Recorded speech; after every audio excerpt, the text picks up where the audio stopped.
مل کے محبت سے درود پاک پڑھیے۔ الصلاۃ والسلام علیک یا سیدی یا رسول اللہ وعلی آلک واصحابک یا سیدی یا حبیب اللہ۔ الصلاۃ والسلام علیک یا سیدی یا خاتم النبیین وعلی آلک واصحابک یا خاتم المعصومین۔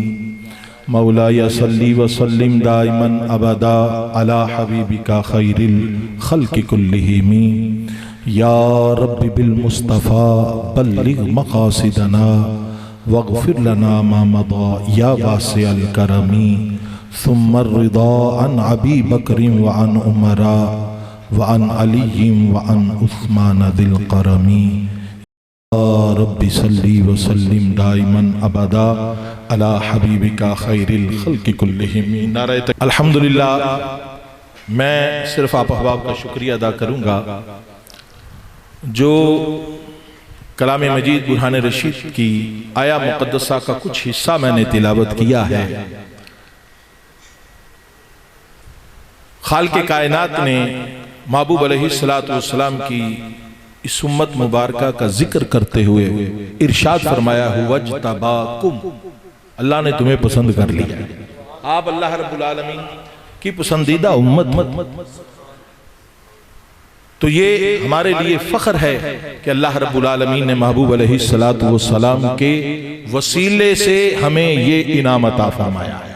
خالق کائنات ہمیں اس منصب کا حق ادا کرنے کی توفیق عطا فرمائے۔ میں جتنے بھی آپ احباب تشریف لائے ہیں، قبلہ حضرت علامہ مولانا قاری محمد منشا سیالوی صاحب، زیدہ شرفو حافظ محمد عمران صاحب، حافظ سرفراز صاحب اور دیگر آپ جتنے بھی احباب تشریف لائے ہیں دور دراز سے، خصوصاً عالم اسلام کے عظیم مذہبی رہنما حضرت علامہ مولانا پروفیسر ڈاکٹر محمد عدیل رضا صاحب زیدہ شرفو، آپ کی محبتوں کا بہت شکریہ، آپ بھی تشریف لائے، میں آپ کا بھی شکریہ ادا کرتا ہوں۔ اللہ رب العالمین آپ تمام احباب کا آنا اس محفل میں ہم سب کے لیے کل بروز قیامت نجات کا سامان بنائے۔ اور محبوب علیہ السلام کی ایک حدیث مبارکہ بالکل اختصار کے ساتھ ایک سبق کے طور پر آپ کو سنانا چاہتا ہوں کہ آقا کریم علیہ السلام کے میلاد مبارکہ ہم مناتے ہیں۔ اللہ رب العالمین کی بارگاہ سے یقیناً ہمیں اس کا انعام ملے گا، لیکن حقیقی معنوں میں آقا کریم علیہ السلام کا میلاد مناتے ہوئے ہمیں یہ عہد کرنا ہے کہ محبوب علیہ السلام کی سیرت مبارکہ کو بھی اپنانا ہے۔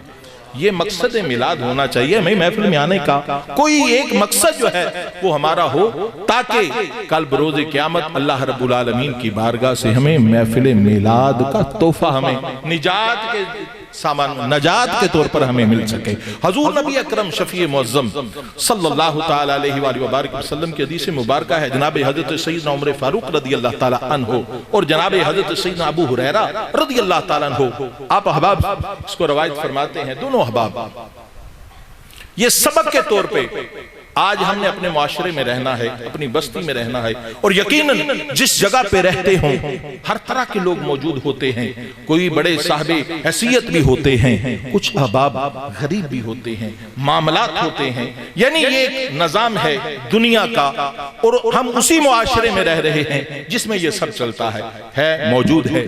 حضور نبی اکرم شفیع معظم صلی اللہ تعالیٰ علیہ وآلہ وبارک وسلم نے ارشاد فرمایا اپنے مسلمان بھائی کی مدد کرو، مسلمان بھائی کی مدد کرو، اور فرمایا کہ جو اپنے مسلمان بھائی کی مدد کے لیے گھر سے نکلتا ہے، مثال ہے کسی دوست نے، کسی ایک بھائی نے کسی دوسرے بھائی سے کہا کہ یار میرا یہ کام ہے، مجھ سے مشکل ہے، مجھ سے ہو نہیں رہا، یا میرے لیے یہ کام جو ہے کرنا جو ہے مشکل نظر آ رہا ہے، بھائی تمہارے پاس ایسے تمہارے پاس آثار ہیں، تم صاحب حیثیت ہو، کسی بھی لحاظ سے ہو، چاہے وہ مال کی حیثیت سے ہو یا کسی اور کام کے طریقے سے ہو، تو محبوب علیہ السلام نے ارشاد فرمایا جو مسلمان بھائی اپنے مسلمان بھائی کی مدد کرنے کے لیے گھر سے نکلتا ہے اور اس کا وہ کام کر دیتا ہے، اس کا وہ کام کر دیتا ہے۔ ایک روایت میں آتا ہے کہ اللہ رب العالمین کے 5000 فرشتے، اور ایک روایت میں آتا ہے 75,000 فرشتے اس مسلمان بھائی کے لیے مغفرت کی دعا کرتے ہیں۔ کس کے لیے؟ آج ہمیں یہ سوچنے کی ضرورت ہے، ہمیں اگر کوئی مسلمان بھائی ہمارا اس آس سے آ جائے کہ یار میرا یہ کام کر دو، تو ہمیں اسے اترانا نہیں چاہیے، ہمیں اسے بھاگنا نہیں چاہیے، منہ نہیں موڑنا چاہیے۔ اللہ نے توفیق دی ہے کہ وہ ہمارا بھائی ہمارے پاس آیا ہے، اگر ہم میں وہ طاقت ہے تو ضرور اس کا کام کیجئے۔ دیکھیے رب پھر کتنا اپنا انعام عطا فرماتا ہے۔ فرمایا کہ وہ مسلمان بھائی جب اپنے مسلمان بھائی کی مدد کے لیے گھر سے نکلتا ہے اور اس کا کام کر دیتا ہے، 75,000 فرشتے اس پہ سایہ رحمت فرماتے ہیں۔ اور پھر محبوب علیہ السلام نے ارشاد فرمایا کہ اللہ رب العالمین اس مسلمان کے گھر سے نکلنے سے لے کر وہ جتنا بھی سفر کرتا ہے، اللہ ہر قدم کے بدلے میں اسے نیکی عطا فرماتا ہے۔ اور پھر یہاں پہ اختتام نہیں کیا، محبوب علیہ السلام نے ارشاد فرمایا ہر قدم کے بدلے اس بندے کے گناہ کو بھی معاف فرما دیتا ہے۔ آئیے آج اپنے دلوں میں یہ اپنے آپ کے ساتھ، کسی کے ساتھ، اپنے آپ کے ساتھ یہ وعدہ کرنا ہے کہ اللہ رب العالمین اگر ہمیں اتنی توفیق دیتا ہے کہ اگر ہمارا کوئی بھائی کسی مدد کے لیے ہمارے پاس آ جائے، دیکھیے رب کے پیارے محبوب علیہ السلام کے حکم کے مطابق اس کا کام کیجئے، رب سے پھر دیکھیں اس کا کتنا انعام ملتا ہے۔ اللہ رب العالمین کی بارگاہ میں دعا ہے، خالق کائنات حضور نبی اکرم شفیع معظم صلی اللہ تعالی علیہ وآلہ وبارک وسلم کے طفیل ہمیں اپنے مسلمان بھائیوں کی مدد کرنے والا بنا دے۔ اللہ رب العالمین ہم سب کی حاضری کو قبول فرمائے۔ آپ جتنے احباب تشریف لائے ہیں اس مسجد کی رونق ہیں، یقیناً میں جو جمعۃ المبارک میں حاضر ہوا تھا اس میں بھی بڑا ذکر کیا تھا ان تمام احباب کا جو احباب اس مسجد کو آباد کرتے ہیں، اللہ رب العالمین ان کے گھروں کو، ان کے دلوں کو شاد و آباد فرمائے۔ قبلہ ہماری مسجد کی جو رونق ہیں حضرت علامہ مولانا قاری مظہر اقبال کیلانی صاحب زیدہ شرفہ، اللہ تعالیٰ ان کی عمر میں، ان کے علم میں اللہ رب العالمین مزید برکت عطا فرمائے۔ آمین بجاہ النبی الامین صلی اللہ تعالیٰ علیہ وآلہ وبارک وسلم۔ اما بلا